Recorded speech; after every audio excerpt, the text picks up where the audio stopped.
Hello viewers, আসসালামু আলাইকুম। Welcome back again my new video. সবাই কেমন আছেন? আশা করি আলহামদুলিল্লাহ সকালে ভালো আছেন।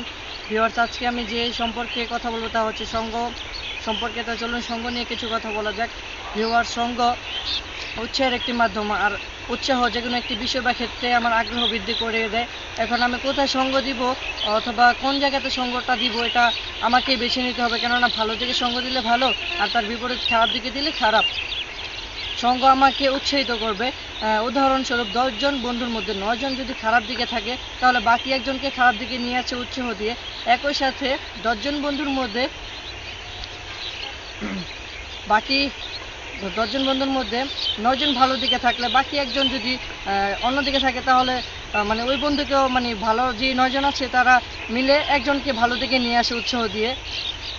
তো আমি পরিবর্তন হতে চাই, পাশাপাশি আমার সঙ্গটাও ভালো, তাহলে আশা করা যায় যে আমার ধারা বা আমার পরিবর্তন হতে পারে। আমরা সকলে একটা কথা জানি যে সঙ্গ দোষে লোহা ভাসে। এ কথা দ্বারা বোঝা যায় যে আমি যেখানে বা যেদিকে সঙ্গ দিব, আমি ঠিক ওইভাবেই বা তেমনই হব আমি। তো আমাকে অবশ্যই ভালো দিকে সঙ্গ দিতে হবে, কেননা ভালো দিকে সঙ্গ দিলে ভালো, আর তার বিপরীত দিকে দিলে বিপরীত। আমাদেরকে অবশ্যই ভালো দিকে সঙ্গ দিতে হবে।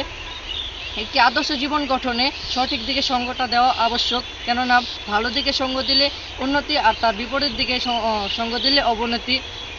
সঙ্গ ধারায় মানুষের জীবনের উন্নতি অথবা অবনতি হতে পারে। তাই অবশ্যই আমাদেরকে সঠিক দিকে সঙ্গ দিতে হবে। সঠিক দিকে সঙ্গ দিলে তাহলে আমরা হতে পারে আমাদের উন্নতি হতে পারে। তো আমাদেরকে অবশ্যই সঠিক দিকে সঙ্গ দিতে হবে, এটা আমার নিজের জন্য উপকার। তো এতক্ষণ ধরে ভিডিওটা দেখার জন্য আপনাদেরকে অসংখ্য ধন্যবাদ। ভিউয়ার্স, যারা ইউটিউব থেকে দেখছেন, ভিডিওটা ভালো লাগলে আমাদের চ্যানেলটাকে সাবস্ক্রাইব করে আমাদের পাশেই থাকবেন। একই সাথে যারা ফেসবুক পেজ থেকে দেখছেন, ভিডিওটা ভালো লাগলে আমাদের পেজটাকে ফলো দিয়ে আমাদের পাশেই থাকবেন। ভিডিওটা ভালো লাগলে লাইক করবেন, কমেন্ট করবেন আর শেয়ার করবেন। দেখা হবে নতুন ভিডিওতে নতুন বিষয় নিয়ে। সে পর্যন্ত সকলে ভালো থাকুন, সুস্থ থাকুন। সকলে সুস্থতা কামনা করে আজকের মতো এখানেই বিদায় নিচ্ছি। খোদা হাফেজ, আসসালামু আলাইকুম।